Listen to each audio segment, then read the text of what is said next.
graphic video footage. And so we have done that, so viewer discretion is advised. But before we get into today's story, if you're a fan of the strange, dark, and mysterious delivered stories like that, then you come to the right place, because that's all we do, and we upload once or twice every week. So if that's of interest to you, please ask the like button to play a very casual game of chess with you, and then proceed to beat them with the Fool's Mate. Also, please subscribe to our channel and turn on all notifications. Please subscribe to my channel. Uploads. All right, let's get into today's story.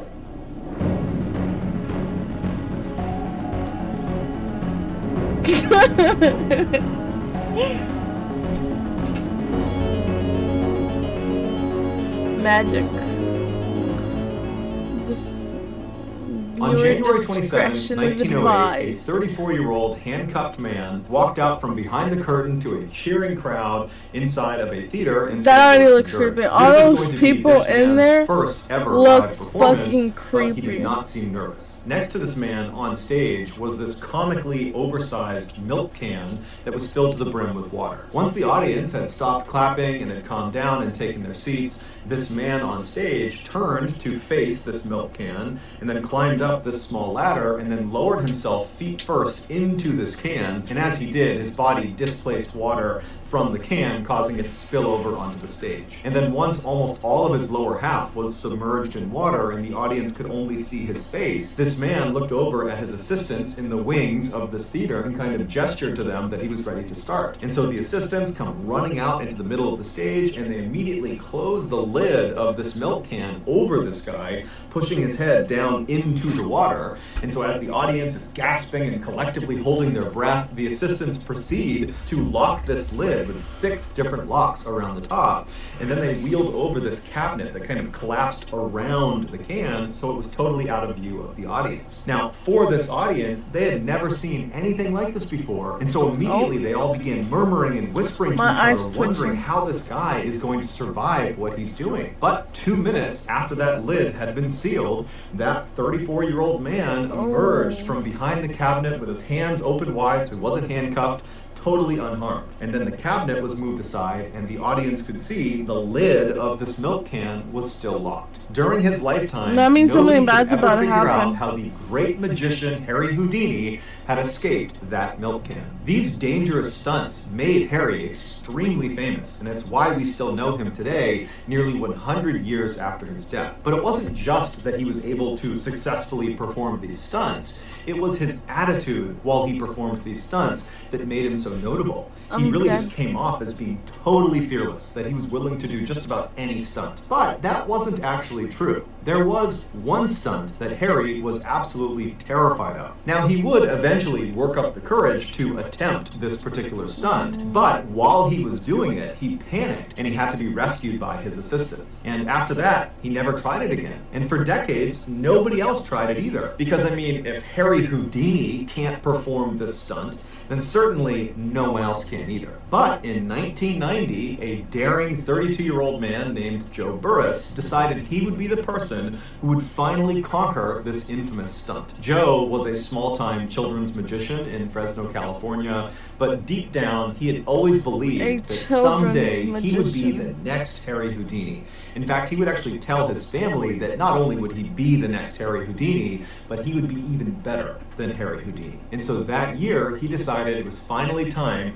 to make that dream a reality. And so he saw performing this infamous stunt as a way to make that happen. So on Halloween night of that year, so October 31st, Joe, adorned in his white tuxedo, along with his 2 young sons and his parents, they arrive at Blackbeard's Family Fun Center, which was an amusement park in Fresno, California. The family hopped out of the white limousine that Joe had arranged to bring them there, and they began walking across the parking lot to this big crowd of people. And when this big crowd of people saw Joe walking towards them, they all began to cheer. Joe's stunt that he was about to perform that night had been very heavily advertised, mostly by Joe, and so it had become this spectacle in Fresno. It was going to be aired live on TV while he was doing it, and it was going to be broadcast on a radio station. So after Joe and his family make it over to this big crowd, Joe walks to the front and he climbs up on this impromptu stage, and he gives this impassioned speech to his audience about how he's going to be the one who takes on this stunt and becomes the next Harry Houdini. And then afterwards, he looks over at his assistants, all these guys that are around him, and he gestures to them that he's ready to begin. And so with all these TV cameras rolling, the Let's assistants bury walk up to Joe alive. and they begin shackling his wrists and they put these chains around his body, and then they lifted him up and put him inside of the see-through plastic coffin. And then this coffin was lowered into the 7-foot pre-dug hole that was right nearby. Once Joe gave the signal that he was ready to go, they would fill this hole in, and the stunt that he would perform would be to escape being buried alive. Houdini had attempted this by being buried under 6 feet of dirt, and he had managed to get out of his coffin, but then he just could not get through the dirt and began to panic, and had it not been for his assistants literally reaching into the dirt and pulling him out, Houdini would have died. Joe, apparently, a year earlier, had attempted some sort of practice run of this stunt. It was not the full amount of dirt. It was some smaller amount of dirt, and he had managed to get out. And so he was really confident in himself. And so for this big televised event, he had decided to really up the ante and make sure it was clear he was not only as good as Houdini, but better than Houdini. And so he was going to have... Nothing about stories. 3 feet of dirt put on his coffin first, and then 4 feet of wet cement put in on top of that. Many people, when they heard this plan, both the TV personalities, the radio personalities, onlookers, they said this was a terrible idea and you shouldn't do it. But Joe was extremely confident But and my brushed them off Joe- and said, I know what I'm doing. You know, Houdini failed at this and he was An only idiot. using dirt. Once Joe was in his coffin at the bottom of this 7-foot hole, he looked up at his assistants standing over the grave waiting for a signal, and he gave it to them and kind of shouted up to them that he was ready. And so his team, very excitedly, began shoveling dirt into the hole. But after only a couple of minutes, when less than a couple of feet had been put in the hole, they heard Joe yelling out from inside of the coffin. And so everything stopped, the staff jumped in, and they pulled the dirt out until they could finally get the lid of the coffin off. And they found Joe. He was alive, but he was very shaken up, and he kind of sat up and said, yeah, the chain around my neck is too tight. You got to readjust the chain. Now, all these onlookers at this event, they heard Joe say this, and they saw him, and their read on this situation was not that his neck chain was too tight, but rather, it looks like Joe might have bitten off more than he can chew. That this stunt is way more dangerous, and maybe he's realizing that, and he's looking for excuses to not do the stunt. And so the onlookers, they didn't try to egg him on to do it anyways. They started feeling apprehension too, and so everybody who was there began telling Joe, hey man, get out, don't do this now, this is a really bad idea, it's not worth it, the chain's too tight, that's a sign, don't do it, don't get back in. But Joe, after kind of collecting himself, told the group that he was totally fine, that it was really just the neck chain, that was the only issue, and he demanded his staff put that chain back around his neck after they loosened it up, and then put him back in the coffin and fill it in. And so eventually his staff, taking cues from him, said, okay, and they got his neck chain readjusted, and they put him back in the coffin, they chained him back up again, they closed the lid, and once again he gave the signal that he was ready to start.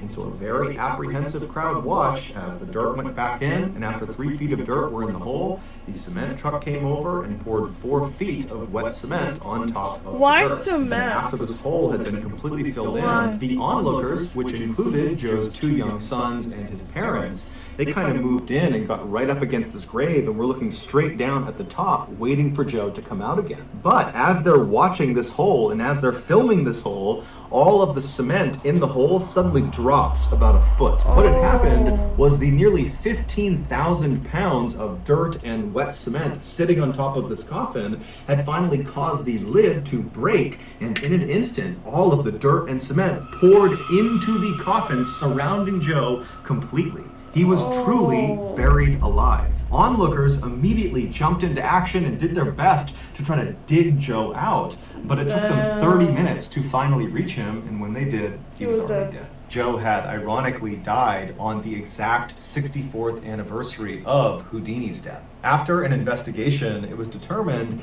that Joe had not tested the strength of his plastic coffin against the weight of the wet cement. he'd only tested it against dirt because that was the one he had done the year earlier. He had done it under dirt and it worked. Joe had also not taken into account that cement dries from the bottom up. So even if Joe had managed to get out of the coffin and make his way through the first 3 feet of dirt that was right on top of the coffin, he most likely would have been trapped under the hardened cement layer. You realize that cement starts to harden first at a lower elevation, so it's going to be hard. You mean it hardens at the lower part? I thought it started at the top. No, it hardens at the top. No. In fact, I shouldn't even kid. This is very serious. This is no magic trick. This was a doomed mission from the start, but because Joe was so confident in himself and his ability to do the stunt, no one stopped him. He thought Houdini was one of the great escape artists, and he wanted to be better than Houdini. And he was close. So that's going to do it, guys. If you found the secret in today's episode, let us know in the comments section what it is and where you found it. So give us the timestamp. And if you're the first to do that, we'll pin you at the top of the comment section. If you got something out of today's episode and you haven't done this already, please ask the like button to play a very casual game of chess with you and then proceed to beat them with the Fool's Mate. Also, please subscribe to our channel and turn on all notifications so you